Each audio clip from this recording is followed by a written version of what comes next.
Hello and welcome. It's episode 15 of Soggy Popcorn. I'm here with Sai, as always. Think. Hello, I'm here. And Just syncing ourselves up. That's all. just Syncing ourselves up. you Just make just like sure. to drink water out of the sink. Yeah. And Climbing out the stink. we're going to be having this is a Star Wars Force Awakens special. Oh yeah. So I'm going to warn people now.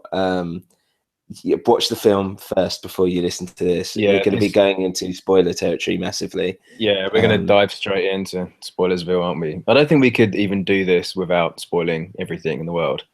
Yeah, we There's just could, no but point. yeah, it's just we're gonna go into stuff because I don't think I liked it as much as I did, and I want to get into the nitty Oh, gritty of no. why. Yeah. Well, yeah, we literally can't do that without spoiling stuff because otherwise it's gonna be like, when that happened and that happened, it didn't make sense, and that's it. And then it'll be Yeah, like, okay, it was fun. But no, we need to yeah, go deep. It's the only way. Star Wars. It's the only way. So, yeah, well, I yeah. mean, probably no one's going to listen to us anyway. And even if one person does, Rob Freeman. yeah, Rob might, but he only listens to it because he hates us and he wants to take the piss. And we know that he's already seen the film, so That's true, and he I already think, really likes it. and we know So that he loves it. We might as well just address Rob the whole time. So anyway, Rob, yeah, Rob, did you like it, Rob? Because no one else can listen. But if they do, yeah, make sure you've watched it before. yeah. Highly recommend that you watch it, or if you just don't like Star Wars, then just listen to it, and it doesn't matter anyway. Yeah. Um, So, all right. So let's start with you first. Tell me what you thought about it, Okay. and then all the good things, bad things. Just what did you think? Okay, I'm just gonna go for it. I saw it yesterday actually. Let's give a little bit of background. I saw it yesterday. I deliberately just booked a ticket to watch it on my own, so I could talk to you about it today. Funnily, because I didn't want to miss the opportunity. But funnily enough, I haven't really been that looking forward to it, and I've tried to avoid just because there's so much hype.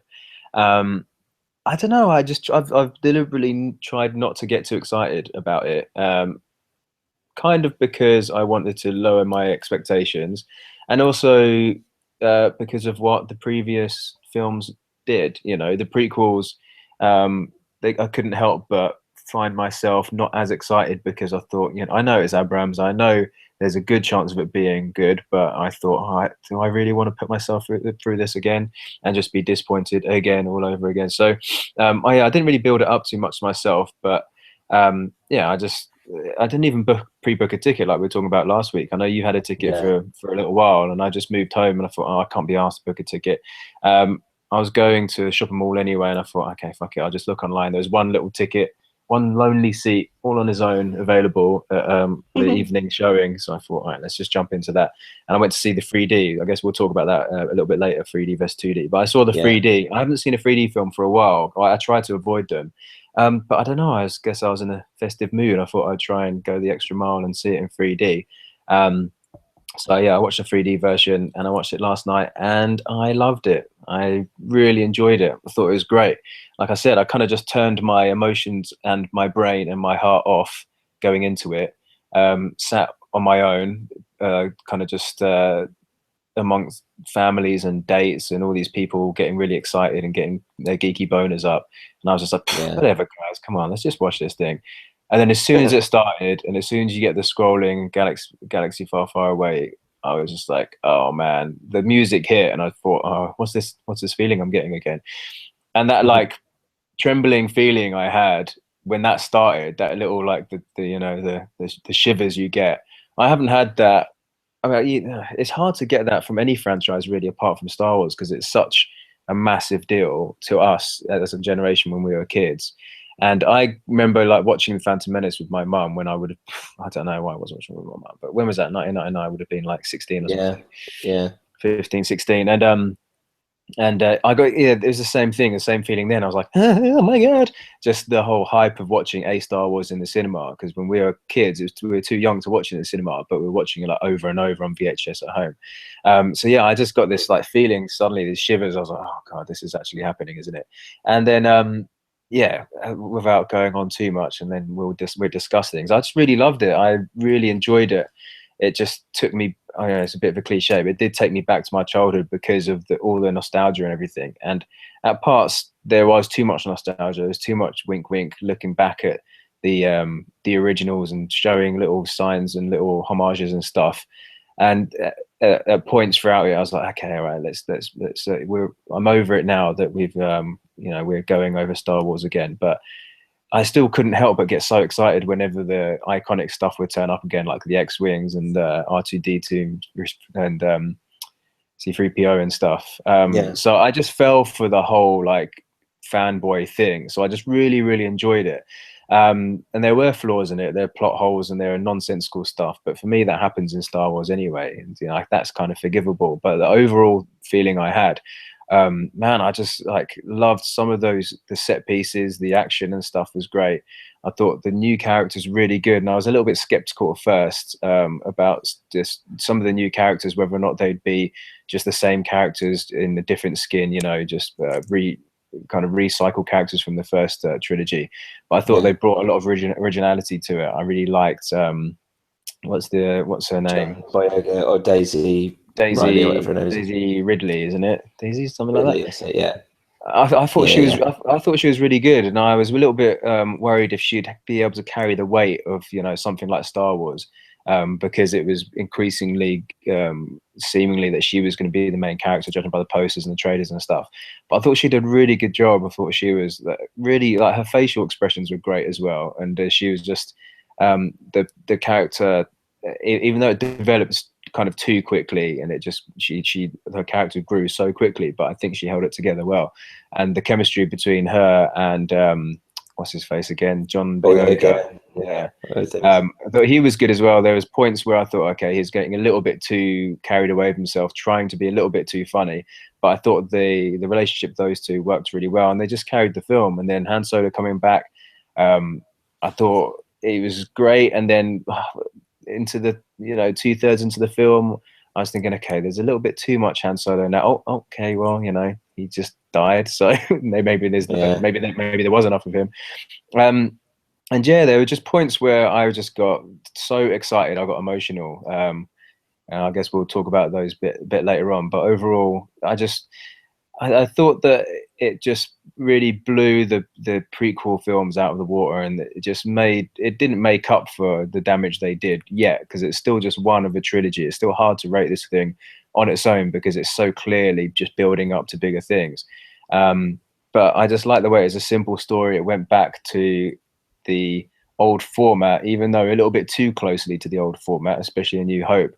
But I just enjoyed the way it didn't get too serious, like the previous prequels with their council meetings and all the politics and this democracy and the Republic and the Jedi Council being really this kind of weird religious cult, basically, and trying to put meaning to absolutely everything, and trying to tie up each one neatly with different bad guys and stuff. I just like the way this was more open-ended. I like the way they just got on with the action. They introduced characters, little joke around, and then you got the essence of the character and they move on, and then there's scene after scene. And I like the way also that it was more like the original films, that they didn't really have like a base, it was just scene after scene after scene. They're flying around, okay, and now I have to go there, now I have to go there. And these are like nomads, they're on the run. They don't have anywhere to just settle down and sit down for half an hour and talk about the plot and exposition like they did in the prequels.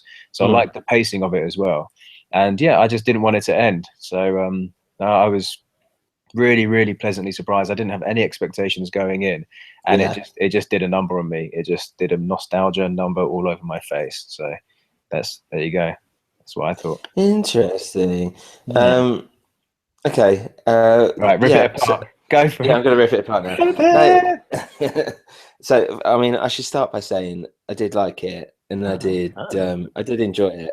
Yeah. But it was basically like death by like 100 stings, or whatever the fuck they say. Right.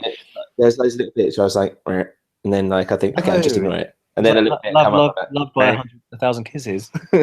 No, I was just like, okay. And then all of a sudden, by the end, I was like, I've just got so many little problems with it that it's just, it's just eating up my brain. So I mean, all right, I'll go for it. But Go for it. so firstly, kind of expanding upon what you were saying as well, it's basically A New Hope. Yeah. Joy to Yes. doing something.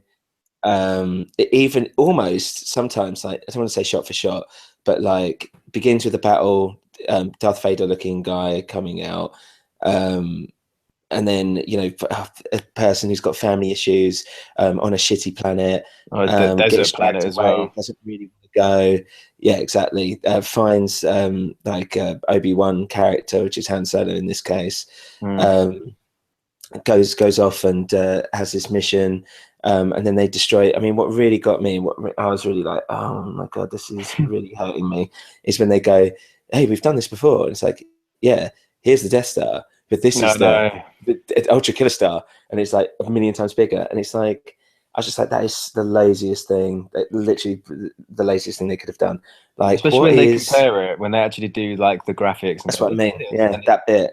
Like, they didn't even need to do that, really. It's just like, literally, what can we do that makes it 1,000 times better than A New Hope? Why don't we just have a Death Star but 1,000 times bigger? Perfect. Let's do it. That was Smash. that was lazy. The whole, what's it called, the Star Destroyer, Star Killer or something. Star Killer or something. Yeah, and the fact that, not to butt in, but how they could have made that in only 30 years, whereas the implication was that the Death Star took a long time to make, and it was basically the universe destroyer. And then this thing's like, oh yeah, we're just sucking up power from the sun, and boom.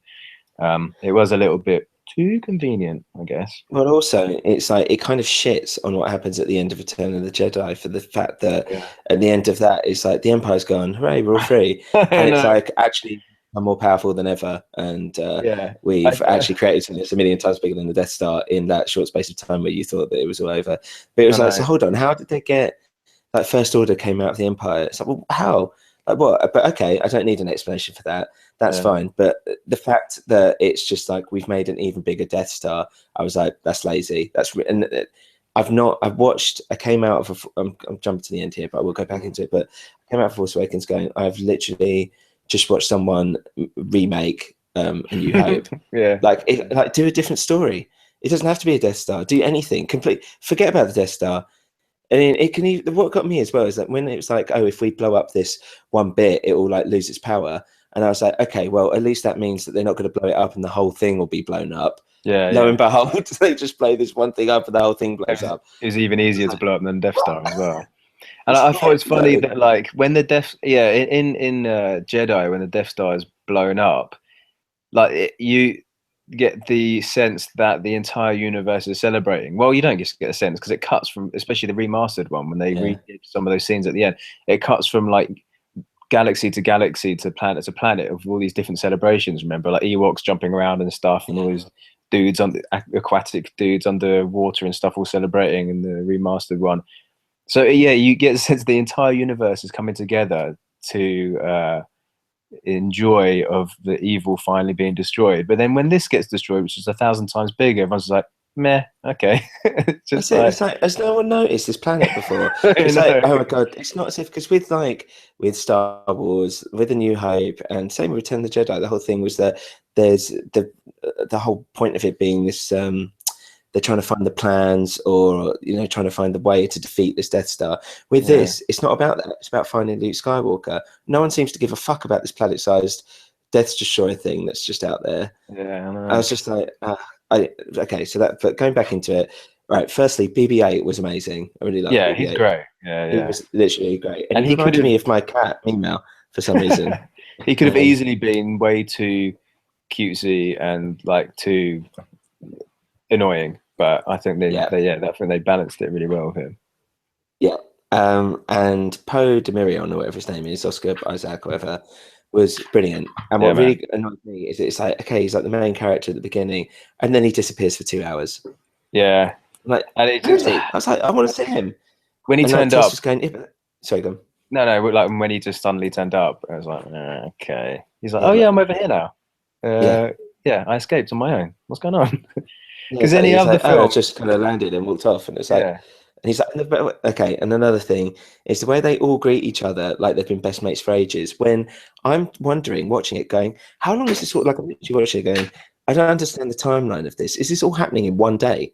Like, have they just made and forged these relationships that have all like been close, and literally they only met like 2 hours ago? I like that though. I like the way that it was like ridiculously quick. I think the time scale of the film is about 24, it's about 48 hours. Yeah. It should be because it's called 48 Hours in Space. But I quite like that, the way they didn't bother just trying to like string out this relationship that like Finn and Poe Dameron. They're just like suddenly met. Okay, I can help you escape. You need a pilot. Okay, let's do this. What's your name? Cool, man. Let's go. And then suddenly they're best mates. But I quite liked it. I thought it was quite cool. I didn't mind that at the beginning. It was when they met up, and it was like I was just like, this feels too. It felt like there was something missing there. It felt like they'd cut something out, that there's something left on the cutting floor that may have made it a little bit easier. The fact that he was suddenly like, oh yeah, not only did I escape, but I actually got back, recovered from a pretty bad crash, and then now I'm flying around shooting stuff down again. That was pretty cartoonish, that bit. But he was great, man. I didn't even know Oscar Isaac was in it. I don't know. Like I said, I just haven't really. I've deliberately stayed away. I probably read it ages ago that he was in it, but I think I just forgot he was in it. I didn't know, like, Andy Serkis as well. It's the same thing. I didn't realize that he was. I've just been really trying to distance myself from it. I just didn't want to get hurt again. But I just didn't want to know too much about it. But then, when I saw him, I was like, "Fuck, man, he's brilliant," and he just looks different in every film. I swear, he looks so different. He's good in everything he does. Yeah, no, he is, isn't he? This and thingy. What was it? You're thinking of Ex Machina or whatever. Yeah, Ex Machina. He just looks like a completely different person. I know he's got a shaved head and a big beard, but still, like, he's a proper good character actor. You should watch. I keep going to say Lawrence Bowen. Forgetting. Yeah, Daniel Day Lewinman, whatever it is. yeah, that's right. Yeah, he's really good in that. Yeah, I mean, like, it's sure he is. Inside Llewellyn Davis. Well, he got nominated for that, didn't he? I think. Yeah. I mean, that was the first time I was like, "Who's this guy? This guy's good." Yeah. I think a lot of people. Yeah, I mean, he's in Drive as well, wasn't he? He was the neighbour in Drive. Yeah, I only realised that when I watched Drive again the other day. I was like, "Fuck, that's crazy." No, man, this guy chooses some good roles. I haven't seen The Most Violent Year, the one he's in with Jessica Chastain. It didn't do very well, actually. But I mean, on paper it looks good. On paper it looks very good. But yeah, I heard it wasn't so good. But he's going to be Apocalypse in X-Men, isn't he?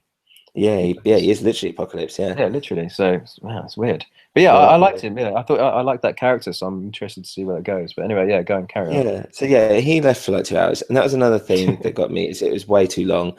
There was loads of bits where I was like, they could have cut. I was like, there's too much fat at the beginning. Like for one bit when they're on Han Solo's ship. And there's tentacle monsters are chasing them around. It's like, you could have cut that. Yeah, absolutely cut that out. Yeah, true. They had the raid guy, and I was like, it's raid guy, and he's got his little raid mate as well. Who's like the fucking trainer who trained them all up to do the choreographer for all the fights. I was like, here we go, it's going to kick off. Yeah. And then no, they were all dead within like 3 I know. seconds. Yeah, it was cool seeing those guys. It's like this weird Mexican standoff. All these different ethnicities were going to come around and just like surround Han Solo. But I guess, I mean, I know what you mean. That was pretty contrived, that scene. But it was just to bring it's classic Abrams. It is. Yeah, it is shoving in, and he does stuff like, I mean, there's stuff just like to get Han Solo in like a moment of peril again, wasn't it? And just to remind them, when he's like, I can talk my way out of anything and all this shit. It was just to get in the middle of like a sticky situation again, wasn't it? I think. I mean, okay, let's go into Han Solo. I think that literally Harrison Ford's acting ability goes drastically downhill as his age continues, which is fine. Well, he was never the best in the first place. That's what I mean. But he always had that like quick-witted, like young rapscallion kind of thing. Here, he just sits tired, old, and that he can't be bothered. And also like some of the stuff, I was like, okay, it's quite funny, that's quite good. Yeah. But I was just like, this is Harrison Ford doing an impression of Han Solo, like I'm watching a Saturday Night Live sketch or something. Yeah, he didn't look massively enthused to be there, I admit. Same as like Carrie Fisher, looked like they'd just dug her out of the grave. I mean, put a plastic face on her. I know, it's weird, right? But horrible. She was useless. She was. I don't know why. It looked like she hadn't acted or even really left the house in about 20 years, but still you couldn't not put her in. So it's the same plan solo. You can't not use them. And I don't know. I think Harrison Ford did all right. I mean, he just dusted himself off and did what he used to do. I guess. I mean, he can only do what he's told. But it just felt like I was really watching it going, ugh, this is really bad acting. But all right, I mean, but still, I enjoy Harrison Ford and Han Solo stuff. That's great. Yeah. What else was I going to say? I was trying to go through this chronologically. I've gone off tangent. Yeah, Boyega was good. Daisy Ridley was good. But what annoyed me was that everyone talks really like, what fucking hell, give me this. And she speaks like Keira Knightley, who's just come out of the manor house. And I speak, oh, so lovely. I was like, okay, I'm willing to give that up because she's a proper actress or whatever. Okay, fine. I can take that. That's fine.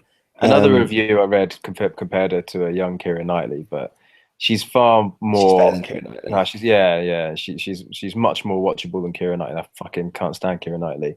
So, but I know what you mean. Yeah, she's all very plummy and posh, which is is a little bit weird because she grew up in a desert with no parents. Yeah, with people who work in a market and speak like commoners, and yet she's got an absolutely perfect accent. Weird little guys who travel around on like whatever the fuck that was, some weird robot elephant with a box in its head. Like, she can speak every language, but that was wicked though. That looked so cool. That was just one of the many examples of, I loved that it was just all practical, well, mostly practical effects, and the CGI. Well, I thought there was a compliment. I thought there was way too much CG for my liking. Andy Serkis's character, pure CG. Yeah, that weird orange creature was pure CG. I was just like, those are the two main ones. Yeah, but that's a big deal. It's like he made a big point of it being all practical, like loads of practical effects, and I was like, this is really CG. Like those two, stood out. I agree. Yeah, those two felt a bit prequelish, especially the what was the name, Mars or something. The little orange weird eye face kid. That was strange actually. Yeah, that didn't sit well, and I didn't like. The Andy Serkis is this. What's his name going to be? Snoke, which I don't like that name. But at first I thought, oh fucking hell, is it really like a 50-foot monster? But I mean, it's just a hologram, isn't it? So which implies it's going to be, he'll be a human-sized thing. But I know what you mean. That was too heavily CGI, and they stood out, didn't they? Because there's a lot of it was practical, which I really liked. But I agree about those two. It didn't really fit in with the rest. But but it also, like, it's weird because it felt to me, as when they're on the ship, for instance, even though it felt quite big and epic, I still felt it was quite small, and I've no idea why. I don't know. That's just kind of a throwaway comment. But what do you mean on when they're actually on the Starkiller thing? Yeah. I mean, it doesn't feel like it's the size of a planet. No, I mean, it's really weird. I just felt like it's really enclosed, like when they're saving Ray. Oh, that was on the planet, wasn't it? But why? Yeah, because for one thing, they infiltrate it way too easily. They just land, and then suddenly they're inside, and then suddenly they're like, he's just got a gun to old what's her name? Phasma, who was in it for like literally 3 minutes. Yeah, that was yeah. Like she's completely not used like at all. Yeah, she'd probably come in later, but I was like, that could have been anyone. Well, it could have been anyone. She's just floating in the background. It was great, like set design and stuff, costume design. Though I think she looks really cool. But even if she comes into the other two films as a big character, they still miss an opportunity to introduce her well. Do you know what I mean? It's like you can't just have something floating around the background and say, yeah, but it's all right though. She'll be back later, because her character, like they still should have had a decent introduction. And then the fact that she was so easily, just she just went along with it, just like you're gonna get caught or something. It's like exactly. Okay. And also when she just goes when she said to Finn early on, when she says, report to my quarters at once. It's like, well, why do you walk over there and then you're going to wait for him to turn up? Why don't you just like escort him there yourself? Because you're literally giving him an opportunity to run away. Yeah. It's like, come see me later. Yeah, exactly. It's like a headmaster finding a kid just doing a shit on the floor or something and just going, come to my office at once. I'm going to walk there slowly and then be there in 5 minutes, instead of just grabbing them by the hand and dragging them along. Come with me. Yeah, exactly. Come with me to my office. I need to smell your butthole. But yeah, so that was a bit convenient as well. But yeah, I think they missed a trick with her, that character specifically. And Yeah, the same kind of same with General Hux, the Domo Gleason. yeah, he I was thought, ugly in it. yeah, his one rant when he was doing that like massive speech, Overacting, but it was overacting, but it looked good. yeah. But again, he just looked like this petulant like general who's just like, oh, for fuck's sake, nothing's working. Oh, I thought it was going to be like a kind of weird sibling rivalry between him and Kylo Ren that was gonna, Yeah, and then it there just is a kind of fizzled rivalry. out. It Yeah, did but I fizzle out a thought, bit, and it was a bit like when yeah, we'll talk about Kylo Ren in a minute, but when he saw him with his helmet off, he looked over his shoulder. He was kind of like, "Oh shit, I should be wearing my helmet." Oh, too late. Oh well. And yeah, they have got weird rivalry, which I'm sure will develop. But again, I think they didn't introduce General Hux as well as they could have done. no, not at all. Yeah, And that's what I mean. It was like a lot of time was wasted on, and Abrams always does this, where his films are basically made up of little set pieces, yeah, and then it's called a film. yeah. And which is fine and it works, I for think it a lot of works the for time. Star Wars because that's what the originals were like, weren't they? It was all like Yeah, set piece, star fade, set piece, weird transition, star wipe, set piece, and then yeah, stitched it together. So I yeah, think but I just wanted a bit more character from from other people, like Boyega's character, Finn or whatever, was mm. good. I like that, and he was good and everything, great. What do you think? Um, Yeah, what do you think about him, his humor and stuff, and his like I like the humor, and I like character the arc? whole kind of fish out of water and just being Yeah, like, basically being the kind of a cowardly, being mm. a bit of a coward, but just kind of, kind of rising against his own cowardice, basically, like Yeah, in the name of love, to get it done. Like where Ray is like a pure, yeah, like dedicated, like right and wrong yeah, thing. yeah. I thought that was quite good, that dynamic, and the fact that they're obviously supposed to fancy each other and stuff. I liked Well, it.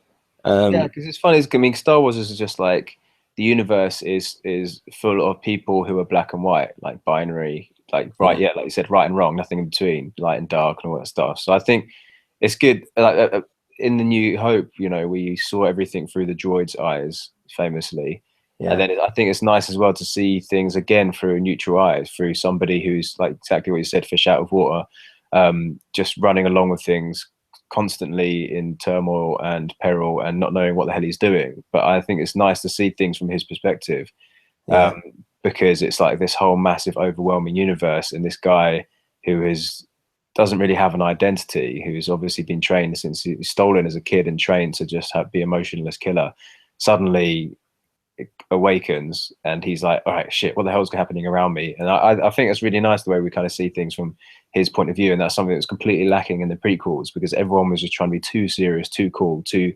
moody, too dark, and you didn't engage with any of the characters, especially like stupid little Anakin kid, because it would have been good if you saw things through his perspective in the prequels, seeing all these dark things happen around him and seeing how he just starting to become corrupted. But it was all just so bland that you just didn't engage with any of those characters in the prequels. So I think that yeah, was really good touch.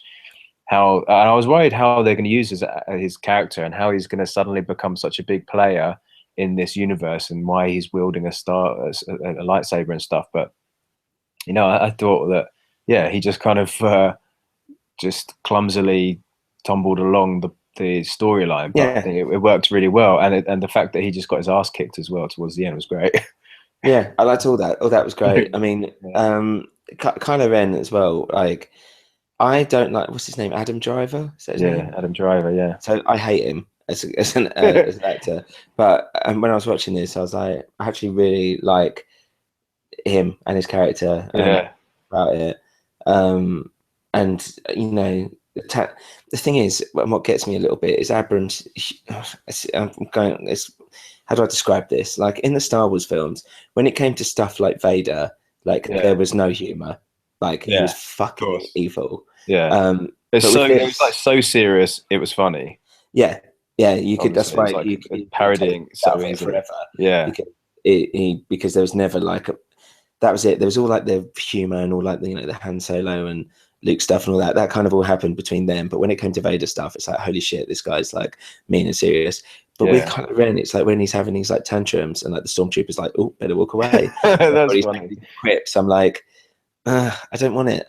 Like, let him have his little fucking smash outs or whatever. But make him, but don't turn it into a joke, because I want this guy to be horrible and evil. And that really annoys me, because that's Abrams' humor. I mean, it's that kind of weird Family Guy humor that the stormtroopers are so easy to parody. That little spinning on the hills. All right, let's get out of here. I know it's supposed, in that context, it's supposed to be like they're taking that situation seriously. It's like, oh shit, let's get the fuck out of here. But it's so knowing that that's a really funny way that they've shot it. But I know what you mean, because that didn't help his like darkness of his character. No.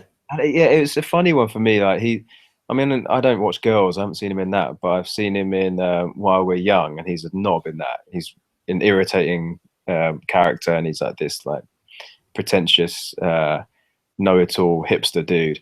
So when he took off the helmet, which I thought was too early, I thought that reveal was maybe 20 minutes too early. When he did take off the helmet, it was weird seeing him. He's got that perfect hair, and he's I like the long hair. I like the whole like powerful dudes in the Star Wars universe have long hair though, and Jedis have long hair because they're basically samurai. That stuff's cool.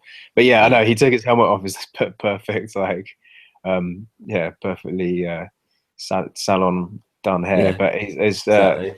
But it was funny because he still just looked like a naive young guy, and then I quite like that he's got that vulnerability, and he's not this annoying. I mean, he's angsty and he's throwing tantrums, but he's not like Anakin was. You know, when Anakin was turning to Darth Vader, he was just. He's not that whiny. No, he's fucking whiny. He was just moaning. I don't know how the hell he got Princess Padme. I mean, how can you get someone that hot by just like moaning and going, oh, I think we should be together? And treating her like shit the whole time. Yeah, exactly. And treating her like shit and just ignoring her and stuff. But so when he revealed himself, I was like, oh no, he looks. I don't know if he looks right. But later on, I think it worked. And then obviously he's going to have the scarred face, and he's going to be mashed up now, so he's going to be even darker.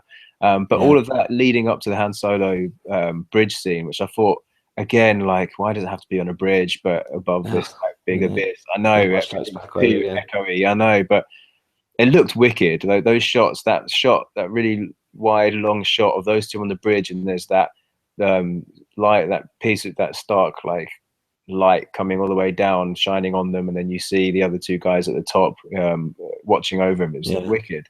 It's like a painting or something. But then that leading up to that, I guess that had to happen. He had to kill Han to turn completely evil, and he's basically saying, I need to do this thing, and it's going to be to kill you. It's the only way I can then go full on dark mode. So I think his character arc is interesting as well, and the fact that like he is this spoiled brat who's been trained but not fully trained yet. So they, this what the fuck is this Andy Serkis guy again? Snooze or whatever. Snoke. Yeah, the way he said, okay, when he's finished his training. So he's basically been for like maybe 10 years wandering around. He's obviously he was captured as a kid or whatever. He's perhaps the kid they were talking about that Luke was training, most likely, that he went wrong, and then he went over to the dark side. I mean, that's a presumption, and I like the way that he was seeming like he looked really evil, and he looked really powerful, but he's not. Underneath the mask, he's actually just a kid trying to figure shit out, and he isn't even that capable. So when he fights Rey towards the end, or at the final fight, he basically gets beaten because he hasn't had somebody to fight, to duel with lightsabers with. Exactly. I mean, he's basically just been like the biggest bully in the school playground for years. And then someone turns up and he's, they can also use a lightsaber. So he's, oh shit. So he hasn't even been tested, and that's what I really liked about his character, because that character could have really gone wrong, I thought, anyway. And I did think halfway through the film, I was like, shit, which way is this guy going to go? Is he just going to be like a Darth Vader Jr., especially when he was like praying to the helmet and stuff? I was like, oh no, he's just going to be so angsty and turn into Hayden Christian again. But I thought they did well with him, and I thought that it was a bit of a risk casting that guy as well, because he's not a big name, but he is recognizable anyway to people who seen his like seen girls or whatever, and he's been in a few films. So I thought they took a slight risk with him, but I think it paid off. Yeah. The same with a lot of these guys, man. I mean, that's another thing that I really admire, that they didn't get too tempted by casting bigger names, because they could have easily done it. And No, I think they wanted it to be like, these characters are new, they're fresh, yeah, and we need to have new faces. yeah. Because with the prequels, like Ewan McGregor and Liam Neeson, and the worst one for me, which I always hated, is Samuel Jackson in those films. Yeah, just weird. Yeah, I just couldn't stand it. It's like, oh, who's the coolest guy at the moment? Let's chuck him in, be a Jedi.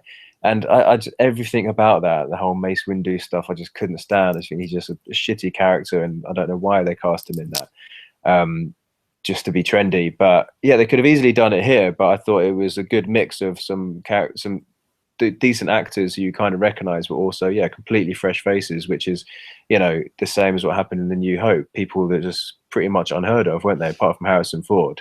Yeah. And even then, he wasn't the biggest name.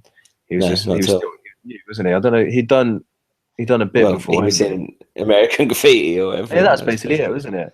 But then, like, the temptation, I'm sure, after A New Hope, when they were going, okay, we're going to make Empire Strikes Back and Return of the Jedi, there was probably pressure then to put, okay, chuck a couple of big stars in, whoever's massive in the late 70s and early 80s.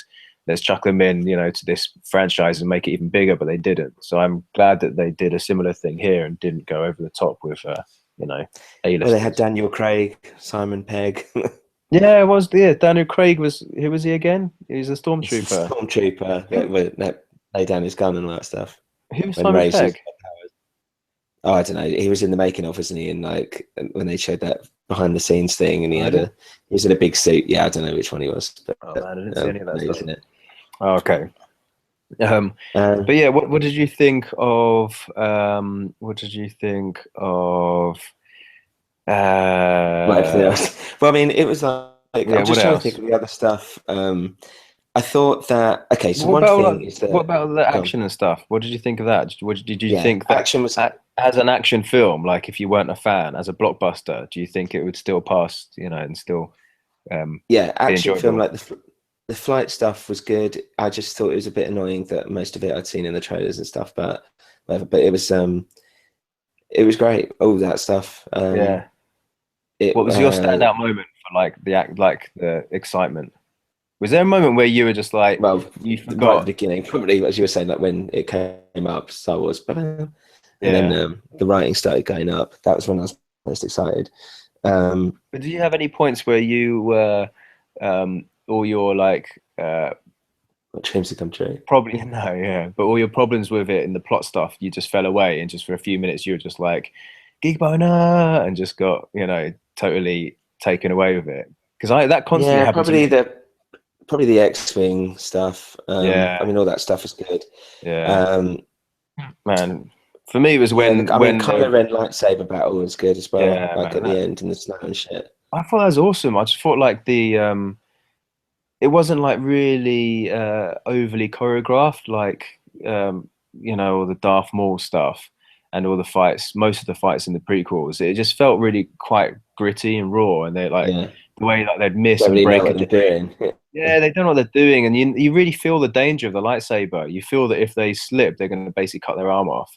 And the way it just sizzles against the snow, and they cut, and a tree falls down. The bark of a tree flies off, and the tree falls down. And then, it just felt like a messy, gritty fight. And they were just like you said, just kind of making it up as they went along, which I thought was wicked. It's just a cool setting as well in the snowy forest.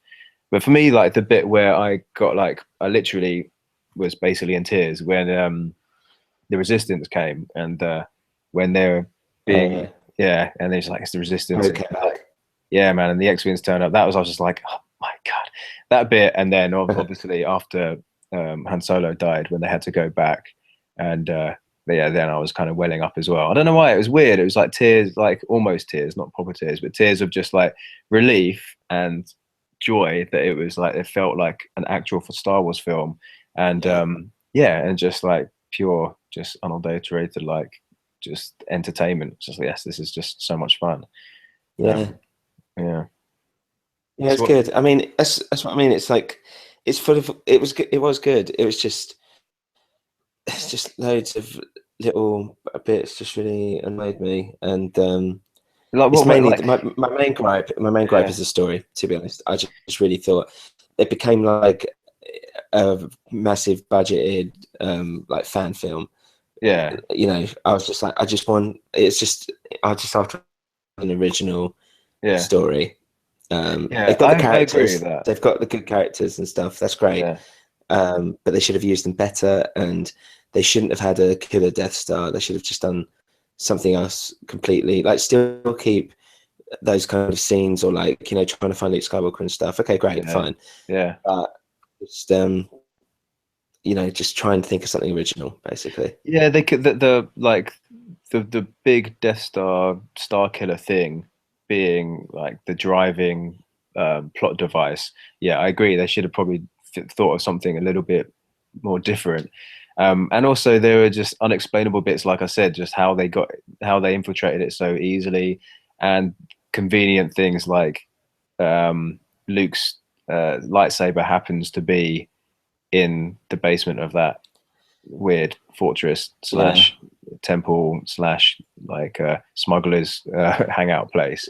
yeah, There were a lot of convenient things like that. They're like, oh, this happens to be here, and oh, this is here, and okay, let's do this. And you know, yeah. when I you're mean, that was flying around a another thing. galaxy, you know, what are the chances of that stuff happening? I know there's the force like drawing people and things together, but the chances of these coincidences happening are so slim when you're flying around a massive galaxy doing like warp speed and stuff, that things happen to line up like that. But you know, I try to ignore Yeah, those I mean, things. there's a lot of like throwaway comments which Yeah, I really hate in films generally, and it happened a lot in Star Wars, where it was like, the Millennium Falcon was with this guy, and he was like, oh man, I told you we should have checked the Western Front twice. And I was yeah, like, oh god, that's just lame. That basically going, that's why we didn't find it. And then C3PO yeah, with his arm, like something like, I can't wait to get my arm thingy back from blah blah blah or whatever. yeah, And it's just yeah, like this is why I've got a red arm, and it's just loads and yeah. loads of stuff He's like had that for that. fucking 30 years. He's had a lot of time to fix his arm,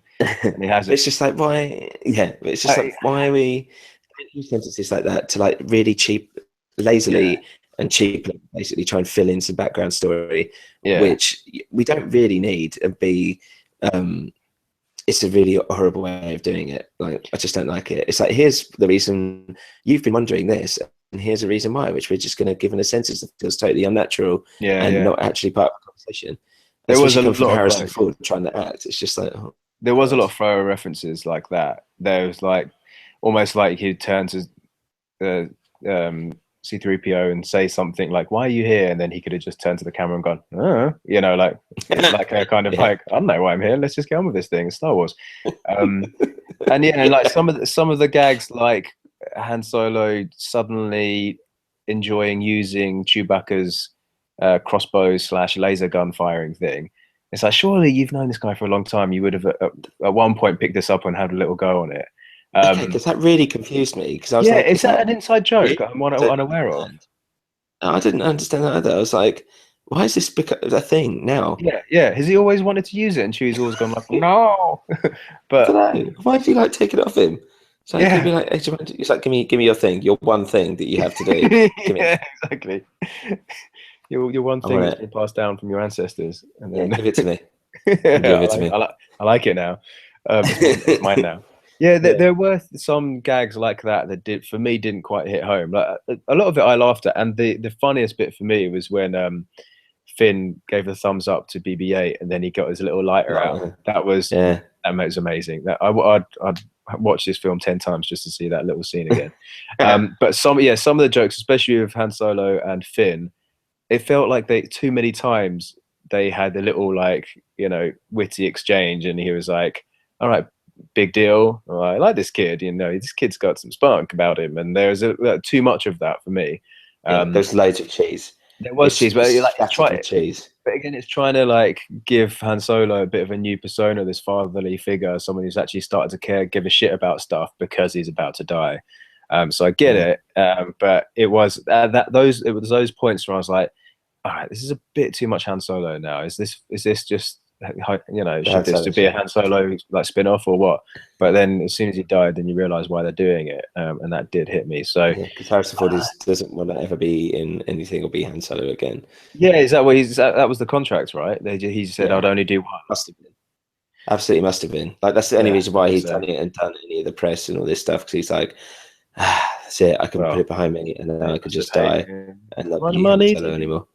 yes, imagine the But money he got. Imagine how much he got paid just to be back in it. It yeah, must have been ridiculous. tons. What do you think about Luke and the fact that? What did you think as well when it started and the scrolling text said Luke Skywalker is missing? Because I don't know about you, but I was just like, oh my god, this is actually still about Luke Skywalker. What's going on here? And I what do you kind of think about guessed how his like mythology and his and the whole thing that everyone thinks he's this mythical figure, it. and then now we've seen him again. What do you reckon? Well, the thing is, okay, so a couple of things with that is that one, for something to be mythical and be a mythical figure and all these mythical things happening, it's got to be in a bit longer than 30 years. I know, right? It's not like you and me are turning around like going, oh, do you remember the 90s? Like that we actually lived through. Exactly. Well, not the 90s, whatever, like the 80s. It's Yeah, like, do you exactly. remember that mythical figure of, I can't think of anyone from the 80s for some reason. Of, Well, it's literally like going, Morrissey. yeah. Smith.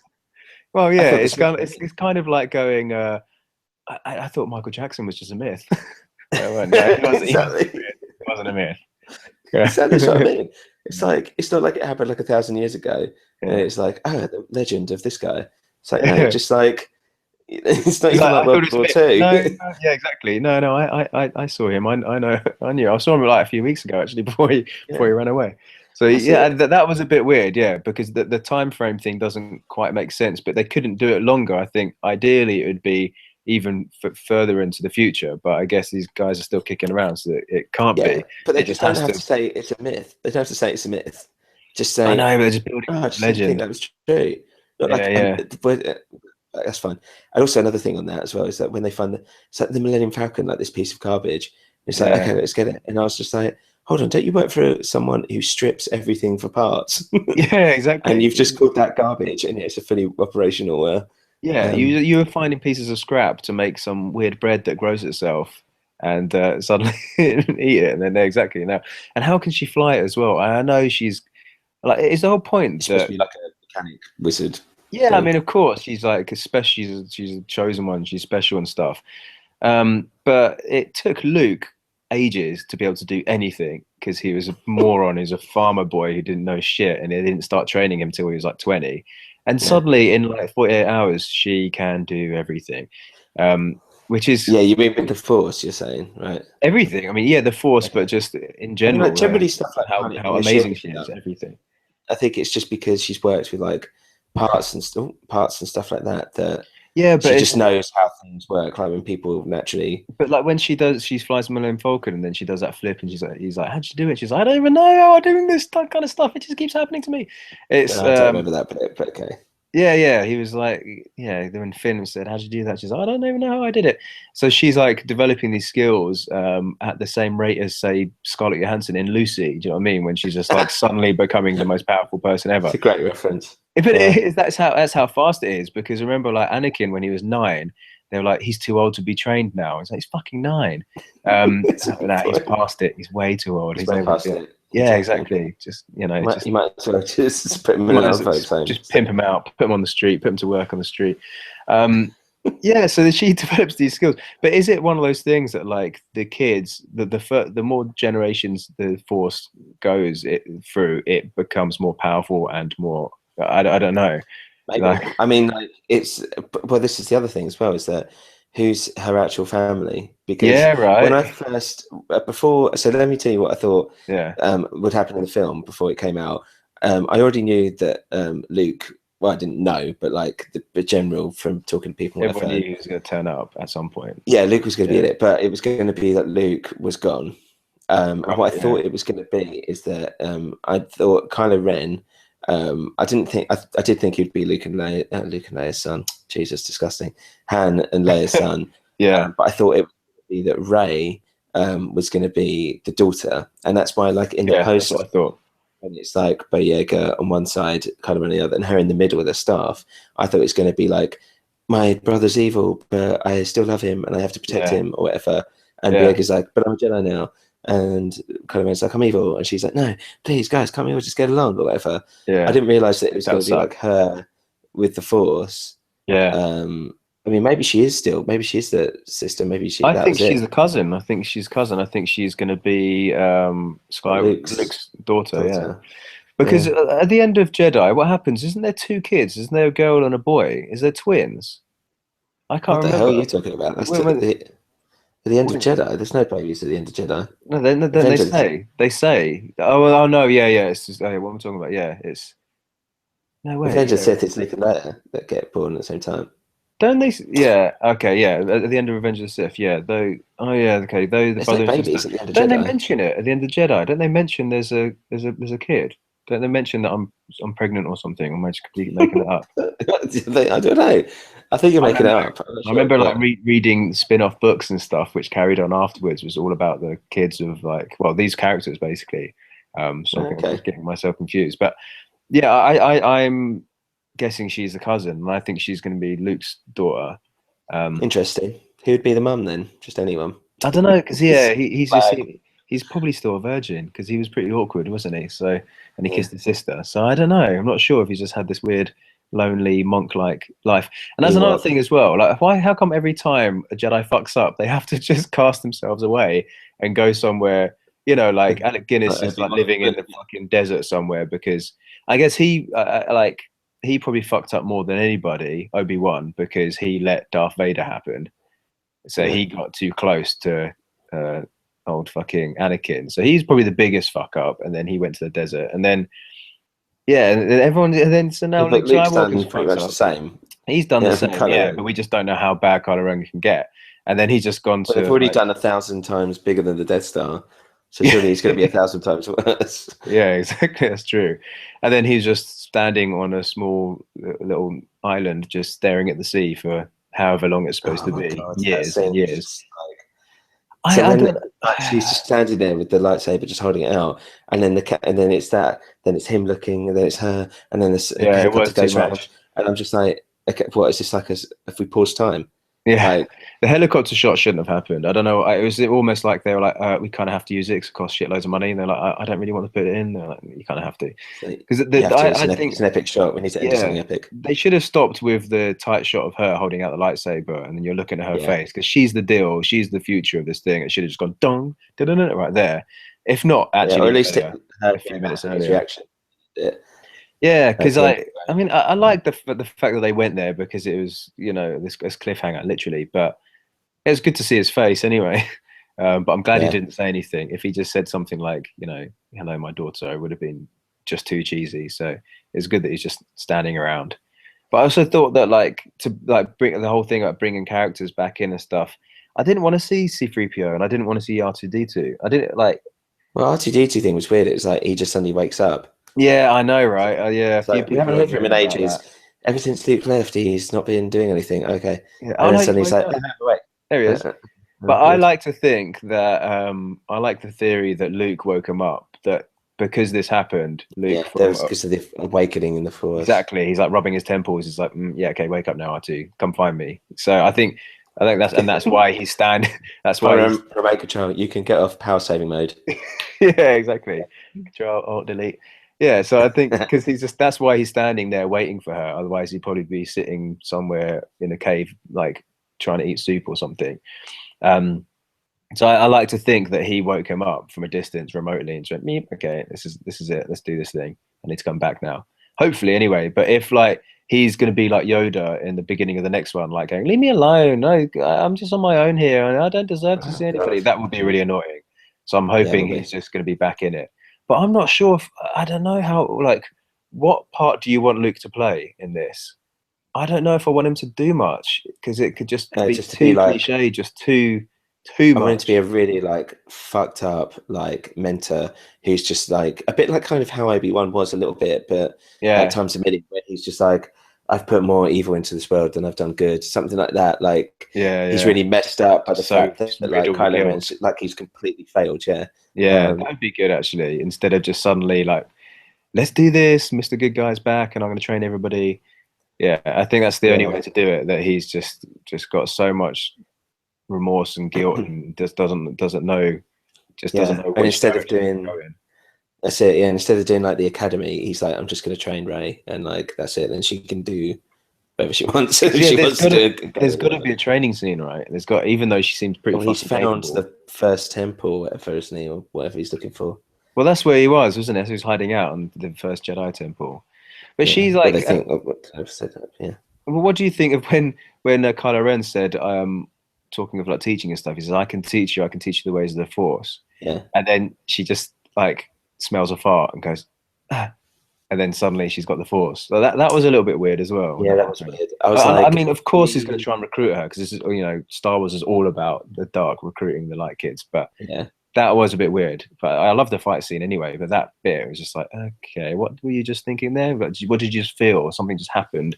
He's like, the Force. yeah. I mean, I just thought You I just was said like, the oh, Force. she's just like focusing. I don't know, like just Yeah. suddenly like basically getting into like a meditative state and being like, okay, it's there. But it's because he said the word, isn't it? It's like me just like going, I think I'm going to eat a cheeseburger, and you're going, cheeseburger. I want a cheeseburger. So it's like 'cause he wouldn't say that in that situation. I don't think he'd say, "I'll teach you the ways of the Force." Surely he would say, "I'll teach you the ways of the dark side." Right? Why would he even say the Force? But they wrote it so she could hear the word Force, and that would like be a catalyst to her just like going, "Ba-na-na-na-na." No, but it might So be too much to say I'm going to teach you the dark side. yeah, I mean, That's too much. because they've said it a million times straight as well. away. Yeah, they've said it so much as well before. It's like, Sai, how do you feel like being the most powerful man in the world? Or I could just be like, Sai, how do you feel like robbing a bank? Like, well, not robbing a bank. Okay, but how about the most powerful man in the world? Well, I'd like that. Okay, to do that, we need to rob a bank. But let's start with robbing a bank and see how you get on. Yeah. Yeah, I guess. Or it's just him trying to trick her, isn't it? Like he knows that she wants to use the Force, even though he doesn't really rate the Force because he's all about the dark. But he's like, you know, oh yeah, okay, I'll show you that shit, just to get you recruited. But hold on, are you saying because the Force is the dark and the light?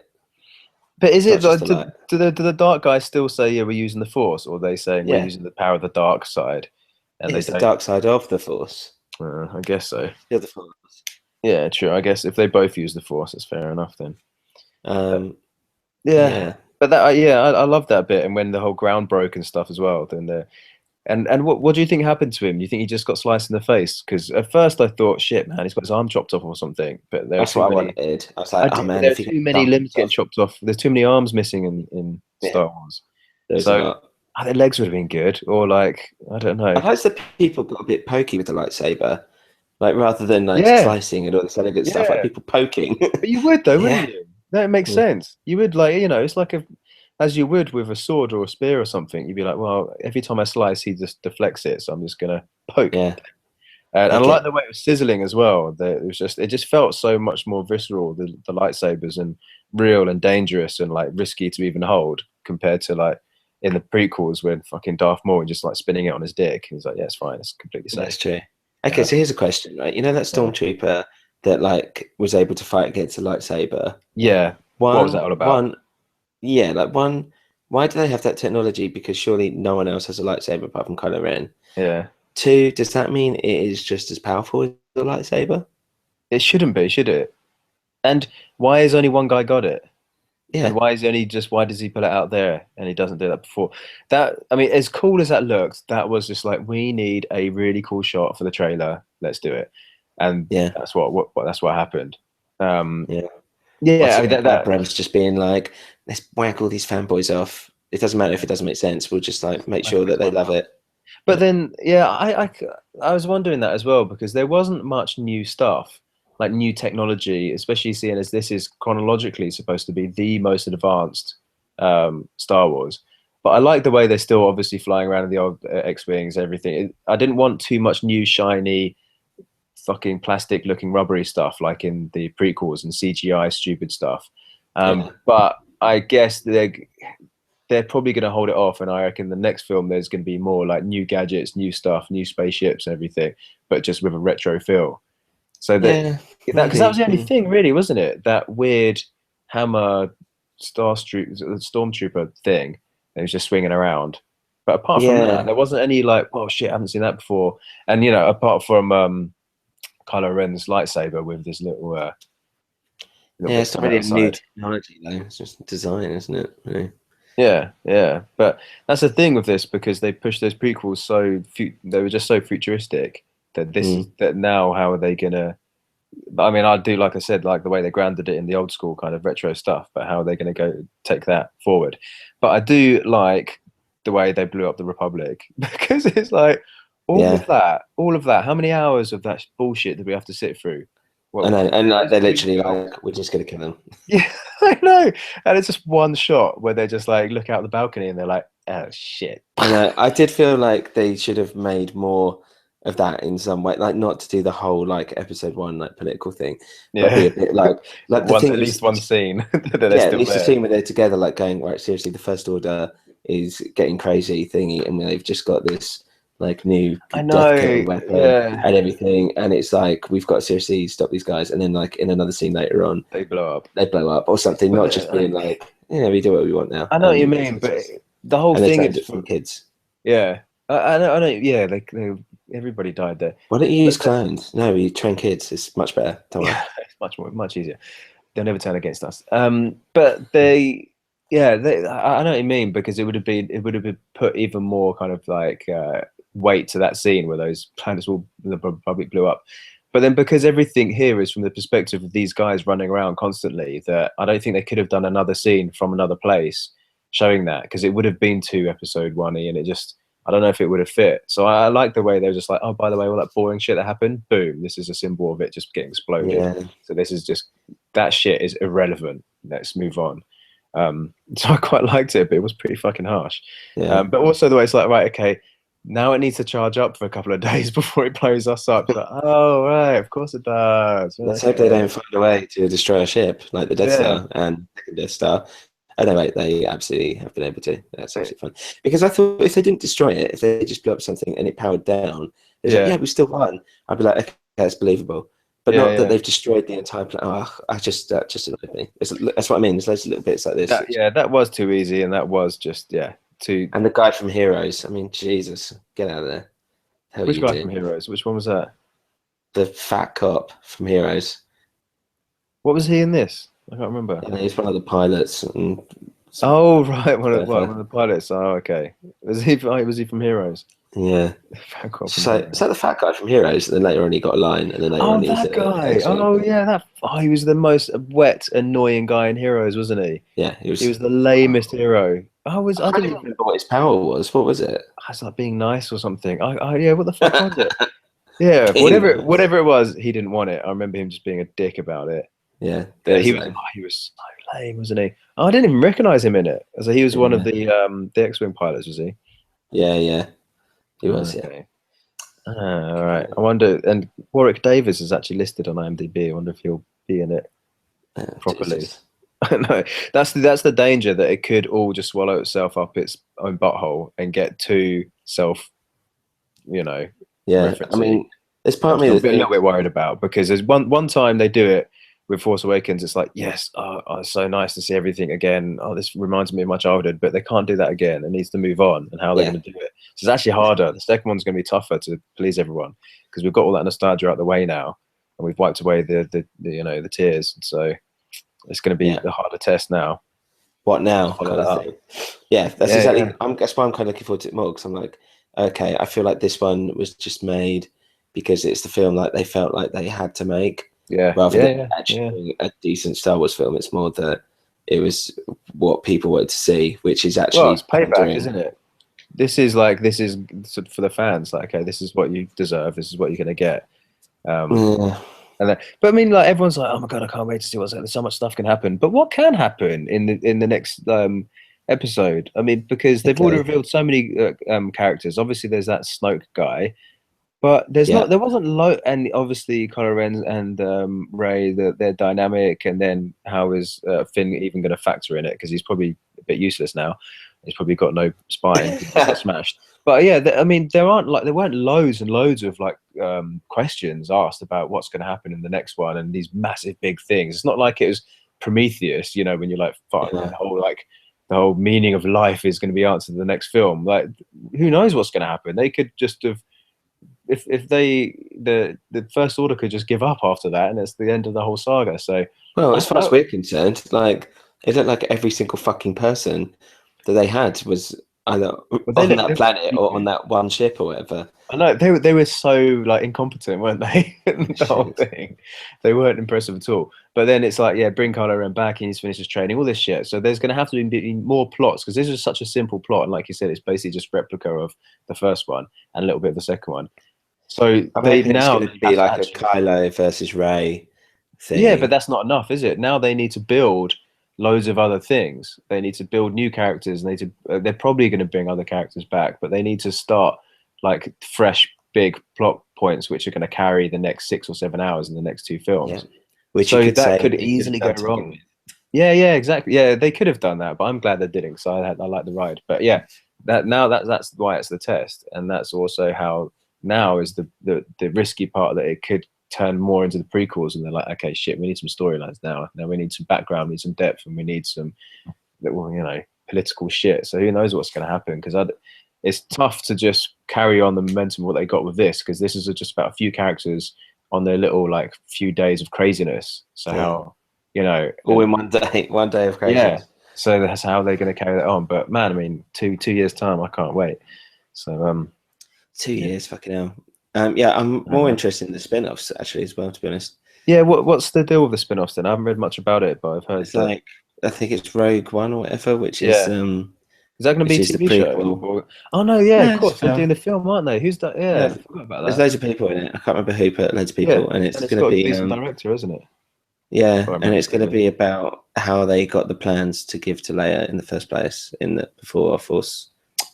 Is it filling in the gap then of the Resistance, like with what they've been up to? But then how they got the Death Star plans is basically what it's going to be. But then it's not going to like influence too much on the main storyline, is it? It's still going to be standalone. Must be. I'm hoping it's literally. I mean, someone said it's going to be like a weird war film. Okay, right. So like not like loads of intergalactic stuff and stuff. It's going to be like like a war film in terms of like they have to go and get this one thing, and they're a team, and can they do it? But I hope there's no real crossover. If it's like a fun aside, then that's cool. But I don't want it to be like, oh, things just popped along and. I don't want to. I don't want to CG Leia. It will cheapen the whole like the main saga. So yeah, it'd be interesting. And all like the the Han Solo spin-off, whatever. And if there's a Poe spin-off as well, I think maybe we made that up. I don't know. But it's going to get to. So I was going to say, don't get a bit worried. It's going to be 2 Star Wars for the rest of my life now. Star Wars is never going to end. This is it. Especially, I mean, Disney doesn't go away, so Star Wars is not going to go away anytime soon. Yeah. But I do like the way like they could have easily put loads of these new characters and new creatures and new stupid monsters in just for pure merchandise value, because what they did, in the prequels, every film had its own bad guy and it's new characters just so they can make fucking toys. So I like the way they could have easily done that with this, even subtly just chucked in a few weird monsters to make more toys out of them, but they didn't. So I quite like that as well. But yeah, hopefully Star Wars doesn't just get too big now that you just can't see, the fun in it anymore. See how it all goes. Yeah, I mean, so what did you think? So I saw it in IMAX 3D, and it was pretty fucking good. I really liked it. Was it? Okay, I've got to go in a minute, but okay. I saw it in 3D, but it wasn't IMAX 3D. It was just normal 3D. And coming back from Asia, coming to the cinemas here, man, they suck compared to over there. As you know, over there they're fucking massive. It costs like £3 to watch a film. Every screen is huge, and this is the first time I've been to the cinema since I moved home. And I was like, oh yeah, these are all kind of old. These cinemas, and the screen's tiny. But it was still 3D, and I like the 3D actually, but I don't really like 3D films in general because it makes the screen too dark, and it's still the case. So I found myself a few times through the film just like lowering my glasses just so my pupils would be hit with some light, so they'd open up a little bit just to wake myself up, because I just don't like the dull darkness of those 3D glasses. But a few of the shots were amazing. They were really good with the X-wings and everything. And I'd say about 20 to 30% of it, I was like, this is so totally worth the 3D. But the rest of it, I don't think you need to see that in 3D personally. No, you don't need to. I mean, I don't think you really I don't want to watch it again. No, yeah. I mean, even things like Everest and stuff where they're like, oh, this is made for 3D. Unless it's Avatar or that's basically it, really. I don't think it's that really worth watching shit in 3D. So I want to watch it again anyway. I really want to watch it again, but I'm going to watch it in 2D, and then I'll have a bit more of a balanced opinion on both of them. But you even though you saw IMAX and 3D, the double whammy, you still don't think it's that necessary, huh? No, I mean, there was like one bit where there was like one of the Star Destroyers that was in 3D. I mean, you probably got the same sensation, but when it was like IMAX, I was like, fuck, this is poking out the screen. That was wicked. Yeah, this is huge. But yeah, I mean, I'd say go see it on IMAX. You have to see it on IMAX 3D. I mean, I'm always going to say get a bigger screen if you can. Yeah, I'd rather see it on a bigger screen 2D now, for sure. I mean, that's what I'm trying to find. Yeah, but yeah, it's good, man. But yeah, I'd say, overall, it's not that I didn't like Star Wars. I'm just, when people are saying it is the best thing ever, I'm like, it's not the best thing ever. It's good. Yeah. I personally wanted it to be. It's mainly the story. That's just what got me. I just wanted something a bit more original story-wise. Everyone's going to get, but it's new characters and stuff. Yes, okay, they're all kind of similar to characters that already exist, but yes, they're their own things, and that's fine. Yeah. But it is literally the same story from A New Hope, and that's what really got me more than anything. Really fun. Yeah, I know, it is a bit Star Wars Next Generation, reskinned, but same story. But for me, man, like I said, I had such low/no expectations at all that it just did a number on me. It got me, I was welling up a few times. So what it could have been, compared to the prequels coming out, then compared to that, man, I couldn't have asked for anything better, really. So I'm happy, but I don't want to get too carried away. Let the dust settle. I'm going to see it again in a week or so, and then reevaluate things then a little bit when my geek bonus finally disappeared, and then and then wait 2 years to see it all over again. It was good. All right, well, let's end it there. Right, but that was Star Wars. That was Star Wars. That was Star Wars: The Force Awakens. So yeah, get in contact with us. You can tweet us, Soggy Popcorn UK, or is it just a Soggy Popcorn? I can't remember. One of the others. You can email us soggypopcornteam@gmail.com.